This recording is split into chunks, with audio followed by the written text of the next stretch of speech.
Hi, everyone. We're back. We're back in the webinar sponsored by the Vermont WILPF Gathering in Rochester, Vermont.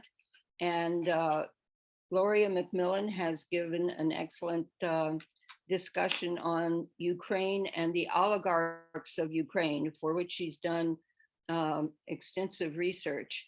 So now we're going to follow with Charlotte Dennett, who is an investigative journalist and has written a number of books. Her most recent book is Follow the Pipelines: Uncovering the Mystery of a Lost Spy and the Deadly Game of the Great Game, Deadly what of the Great Game? Politics. Deadly Politics of the Great Game for Oil. So she has devoted her life to this work of the pipelines and of her father's death and the Middle East, and has become definitely one of the main experts in the United States on this subject. So take it away, Sharon. I think we're going to have a PowerPoint. Shortly. Right. Okay, so hang in there.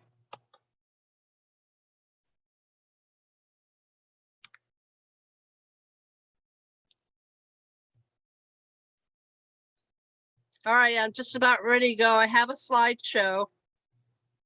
It'll be amazing if it goes without a mishap, but at any rate, slideshow.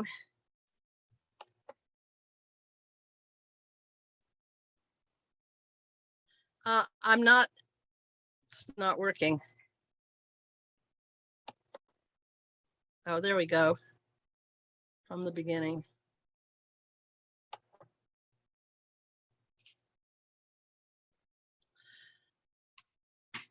Okay.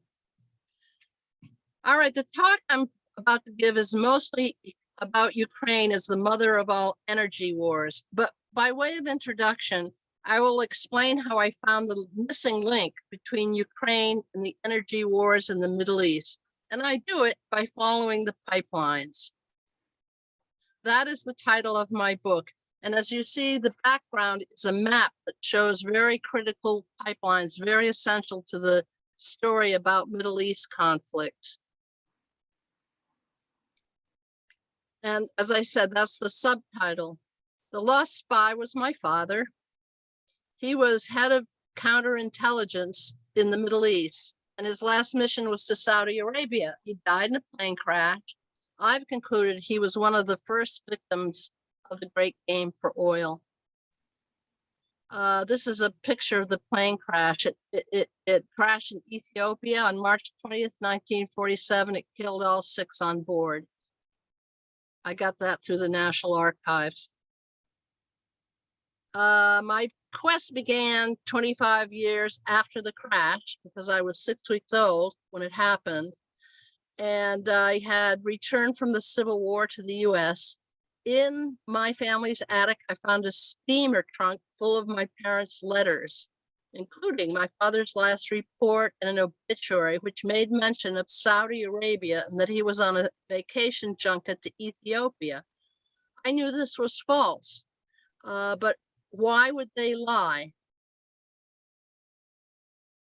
Well, one thing that helped me was a New York Times article that came out 2 weeks before his death, and it talked about Arabian oil as being vital to rebuilding Western Europe.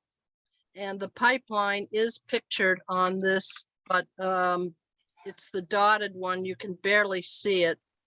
But anyway, you can see the pipeline routes here heading toward the Mediterranean Sea. And what is interesting is the terminal point was going to be either Lebanon or Palestine, yet to be Israel. Now here's a quote from that article. Russia was very much on everyone's concern. And it says protection of the pipeline will become a prime objective of American foreign policy. And it was when they said protection of the pipeline, they meant economic and military. So I went deep into that article. It's fascinating. And through that, and my father's last report, I came to understand what I call pipeline consciousness and how it plays into conflicts in the Middle East. One of the articles, one of the things I found, oh, this is from suing the CIA. It was my father's marching orders, which he's repeating back in 1944 when he was sent over to Beirut.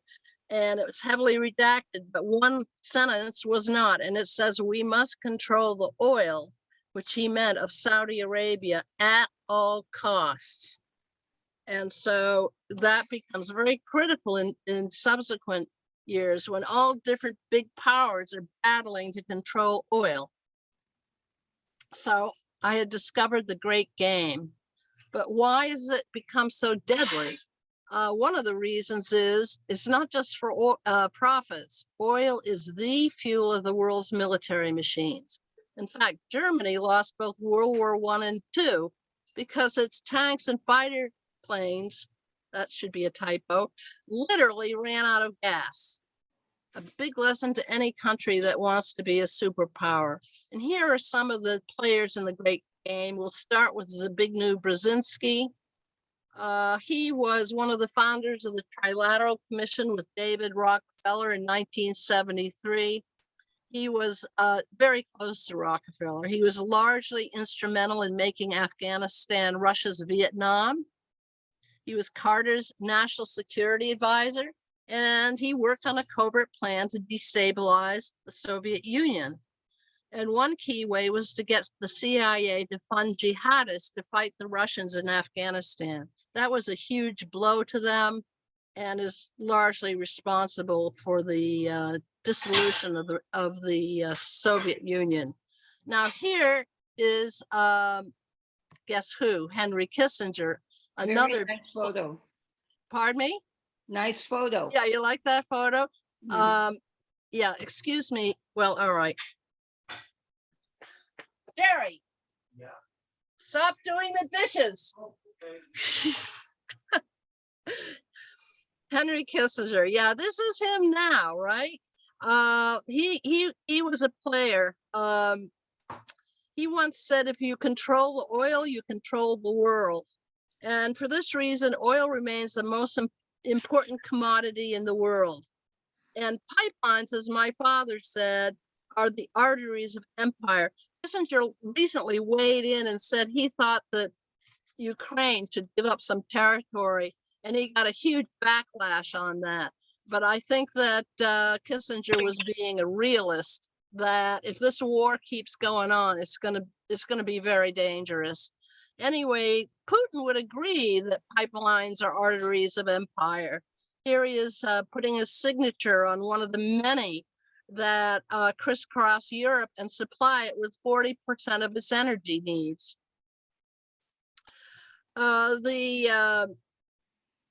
I'm sorry, this is cut off, but anyway, oh yeah, the Rockefeller funded, largely funded Council on Foreign Relations has been tracking Putin very carefully. And look at this. This is an article that came out the day before the invasion, saying the threat of it would be cause for high alert due to the potential for major disruptions to the European energy market. And in fact, that's what's going on now, because it remains highly dependent on Russian oil and gas. Russia's recognition of the Ukrainian separatist territories in Donetsk and Luhansk has already put the Nord Stream 2 pipeline to Germany on hold. And so that was one of the first tip-offs to me that this was yet another energy war. And it was between the US and Russia over the Nord Stream pipeline, largely. Here's a picture of its starting point in the northwest part of Russia. I'd been following this pipeline before because I'd read about how the US was trying to stop its completion for several years. thanks to a fellow pipeline tracker, John Foster, a Canadian economist. Here's a piece by him 1 year before the Russian invasion. It's just called Nord Stream 2, Last Ditch Opposition Intensifies. And you can see the route of the pipeline. It goes from Russia westward. It goes under the Baltic Sea to Germany. And the dotted line is Nord Stream 2, and the heavy line is Nord Stream 1, which is a pipeline that has been supplying natural gas throughout Europe. But there's real concerns that Putin's going to start shutting off some of these supplies. This is John Foster. He used to work for the World Bank and for British Petroleum, and he is the person who tipped me off that the US invasion of Afghanistan was so the, quote, energy could flow south. So this pipeline is called TAPI, and you can see it's taking natural gas and oil from Turkmenistan near the Caspian Sea and heading over through Afghanistan, Pakistan, and India. And so anyway, and some of the flashpoints, which you can barely see on the map, are Canadian forces who have since confirmed to me that, yes, that's what this war was about. They were supposed to protect the pipeline route. Now look at the day before the Russian invasion, and what I've highlighted here is that Germany put a stop to Nord Stream 2.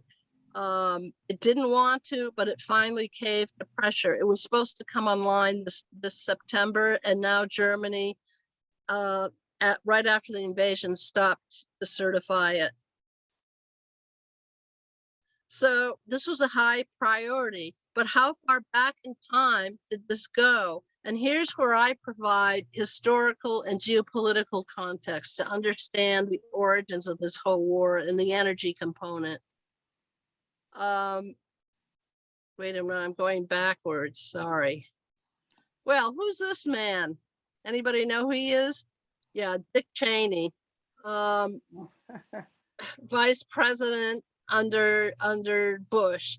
Back in 1997, he had set up the Project for a New American Century, and with Robert Kagan, whose wife would be involved in the 2014 coup in Ukraine. My goodness. The goal was to make the US the preeminent power in the world, and to target hostile regimes that would get in the way. One of the targets was Saddam Hussein, but also Afghanistan. They were looking at Afghanistan because they knew that the Caspian Sea, which is near it, had a lot of oil and gas and would have been the strategically significant alternative to the Middle East for oil and gas supplies. They considered various ways of transporting oil and gas through pipelines because it's landlocked. So again, there was south through Afghanistan. I just showed you that, and I'll show it again. West, another idea was to go west, and I'll show you that, or north through Ukraine. The whole idea is to bypass Russia. So here's the maps. That's one way. You can see the Caspian Sea way up there in the left-hand corner by running a pipeline south. And they're still trying to set this one up after the US troops were removed. The negotiations for this continue with the Taliban protecting the pipeline, by the way. And here is the Baku to Seyhan pipeline. It was finished in 2005, and this was actually very successful. They were really worried about war in Georgia and near the pipeline route, and they nearly came to blows actually over this, but it was abated. So that pipeline did successfully go through. As you can see from the map, you can see Caspian Sea on the right and Black Sea on the left, both loaded with oil and gas. And here is a projected pipeline scheme presented by the Rand Corporation in 2000, which had a pipeline going from Baku and that's on the border of the Caspian Sea. That's sort of in the middle of your picture, and then heading north up under the wait a minute. See, the Caspian Sea, going from the Caspian under the Black Sea up through Ukraine. I wish I have a pointer to show you this, but I don't. You're just going to have to study it. All right, here is a really critical report written in 2000 by Rand, and it talks about how important the Caspian is to development of energy sources, and that it's a key national security interest. I emphasize that because the reason most people aren't told about the energy connections is because it's a national security interest. And just read this carefully. Russia's increasing stranglehold on Ukraine's energy imports does not bode well for the smaller country's ability to maintain its hard-won sovereignty, and I might add, after the dissolution of the Soviet Union.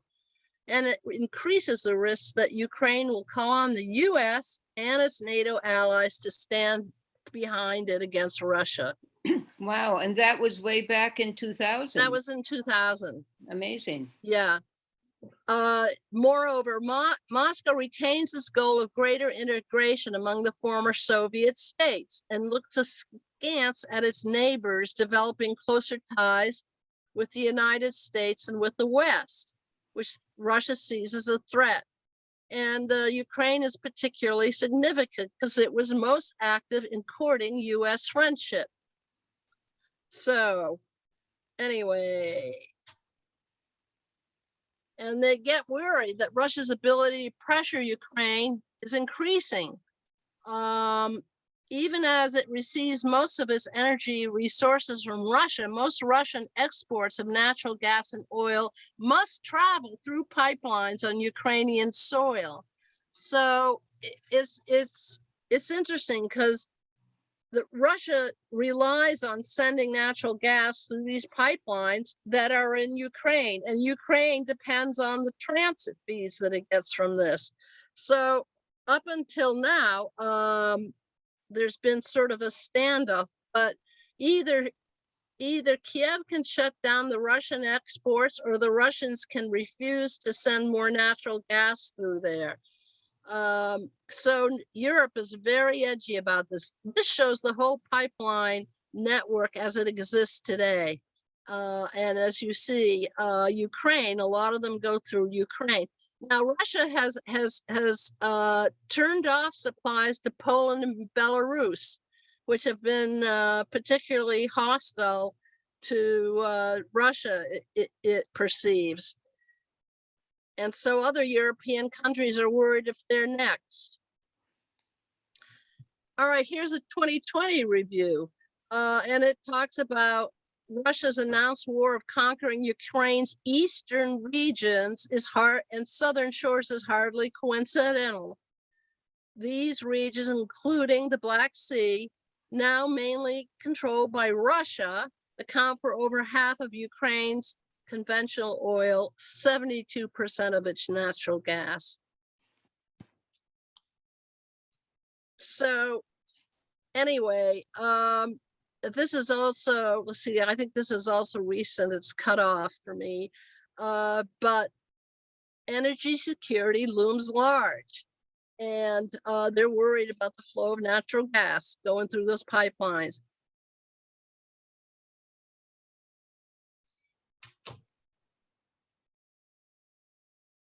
Now, this is, I think this article came out in 2005 because it talks about a major oil and gas privatization effort in 2013, okay? But this was interrupted by Russia's 2014 invasion and annexation of Crimea and military intervention in the Donbass.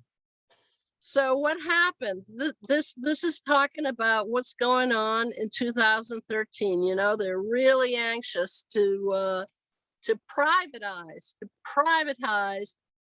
Ukrainian oil and gas in the Donbass eastern region.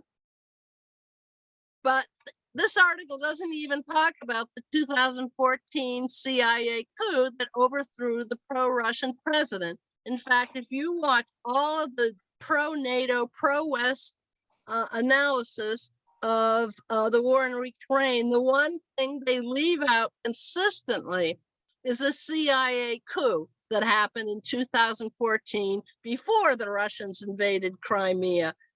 And here is good old Victoria Nuland handing out cookies to the Ukrainians that were part of the so-called Maidan Square revolution that overthrew the pro-Russian president.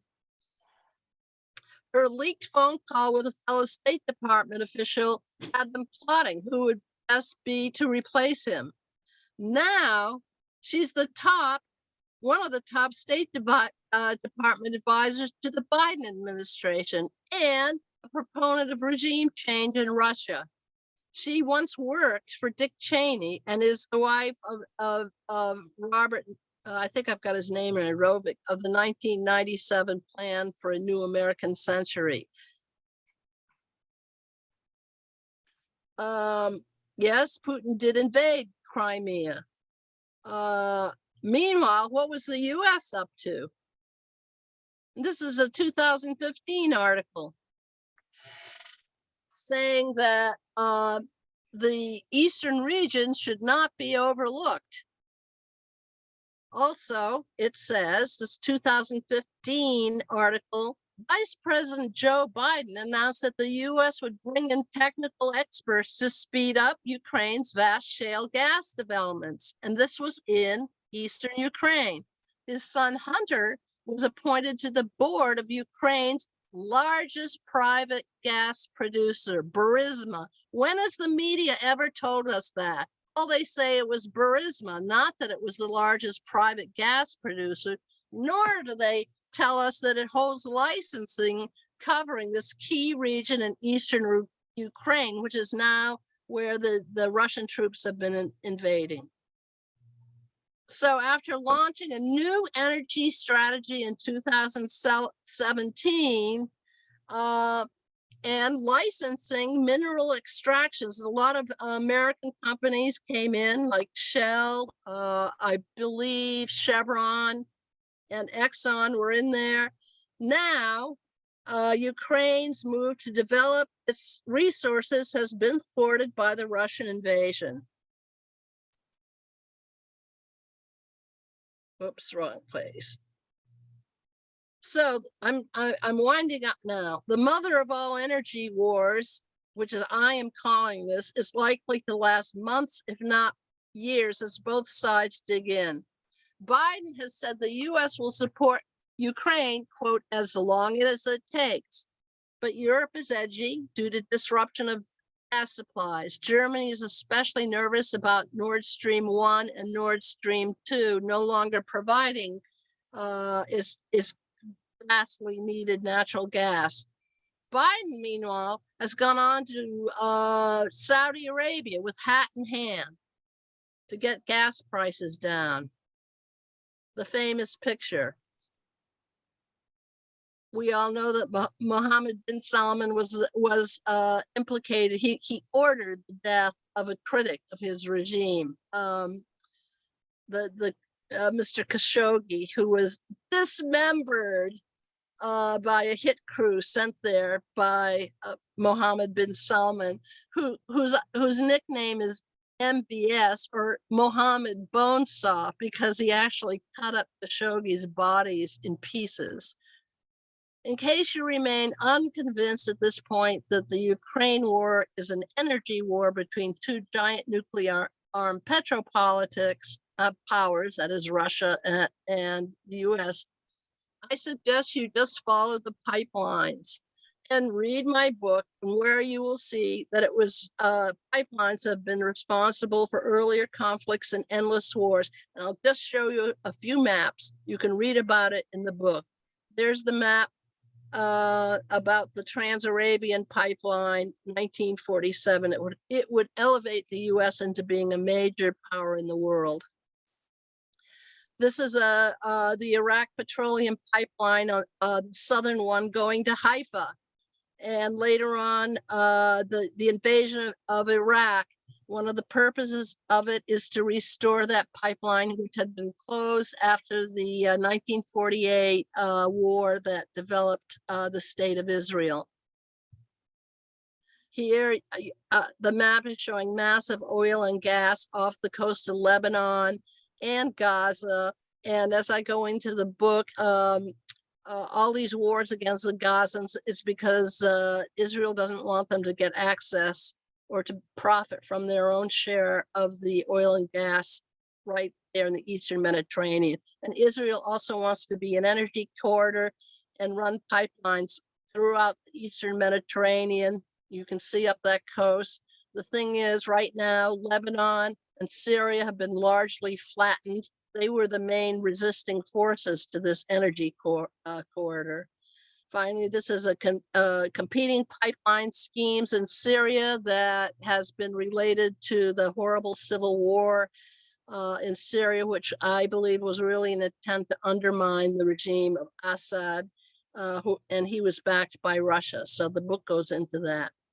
This is Yemen, and I talk about a pipeline that's going to run through the Saudi Peninsula down to a port in case either of the two strategic points on either side of Saudi Arabia are closed due to war, the Bab el-Mandeb Strait on the west and the Strait of Hormuz on the east.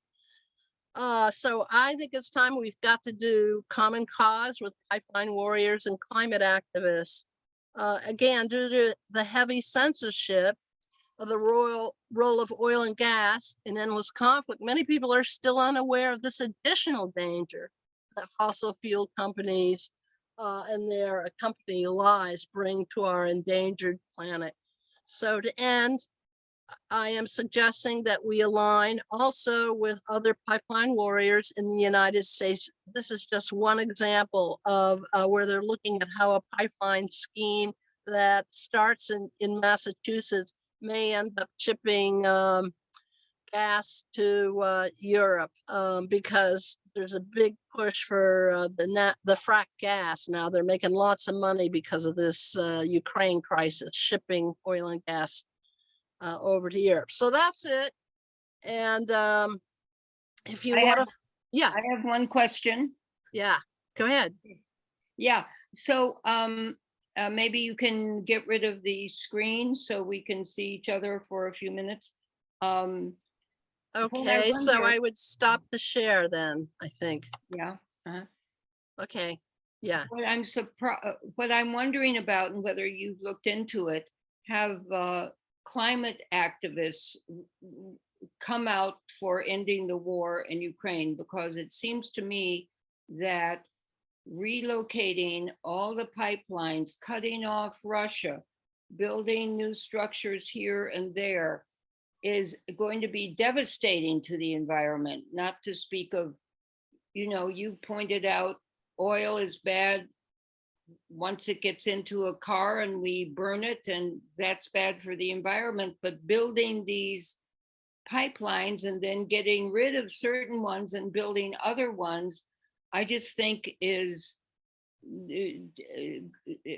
and you could probably say it more effectively than I can, is devastating for moving towards, cutting down our carbon use, and have the environmental groups come out in support of an end to the war, so that we can start talking to each other instead of dividing the world into two parts, which Biden certainly seems to want to do. Well, first of all, you're right. Climate activists are extremely concerned. This whole emphasis of supplying Europe with more oil and gas has alarmed them, because it's a setback. and they can see the writing on the wall. Now and building more pipelines, this is interesting because some of the larger companies, you know, the big ones, the super big ones, they're kind of wary because first of all, they want to look like they're good in supporting alternatives. So they're wary about that. And also, if there's any conflict in any part of the world where you want pipelines, you won't get financing for them. So on the one hand, this pipeline development may not be going so fast. But on the other hand, when you're talking about the gas shale producers, a lot of them are smaller companies that come from the southern part of the United States, and you know, like Texas, and Southern California, and they want in. You know, they've always resented the fact that the majors got all the big deals, and so the Cheney's been part of that whole group. They want in. That was what the Iraq War was about. Now the Ukraine war, they're making tons of money with their fracked gas. Right. So, you know, but on the other hand, some of Europe is really concerned that they're ill prepared, and they're starting to redouble their efforts to go into alternative energy sources. So the battle lines are drawn. It's just too hard to say how it's all going to play out. But there's definite concern on the part of climate activists. And that's why we got to talk to them and share all our knowledge and combine our forces to stop this phenomenon, which is very dangerous because And now it involves nuclear powers. No more meanwhile, proxy wars. weapons are being sent to Ukraine, and the war is continuing.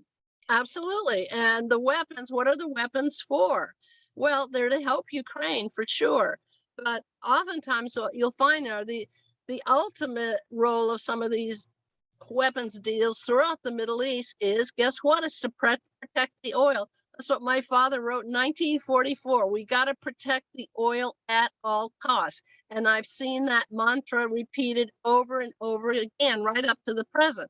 So we have to be cognizant of the relationship between these vast military expenditures and the protection of all the oil projects that are going on in different regions. And the great game is in full swing. You know, you got Russia, which has also turned to India, for instance. It has sort of come behind Russia, and of course Iran, and then there's China. Someone said recently that China can't provide the additional natural gas to compensate Russia for the closing of the Nord Stream 2 because the pipelines haven't been built yet. So I have to explore that angle too. But as you can see, pipelines are the arteries of empire. You can't move the gas and the oil unless you got the pipelines, and they need to be protected. So it's all one and the same thing. Military, natural resources, the financing, it's all related. Wow. Well, thank you so much, Charlotte. And I think you've given us a really extensive analysis and understanding of the forces behind this war. And I think it goes in an interesting way with the plutocrats and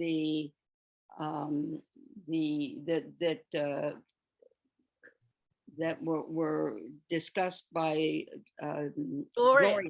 Sorry. Yeah, I'm looking forward to talking more with Gloria. I'm very thankful to her research, something to follow up on. Okay, especially the energy oligarchs.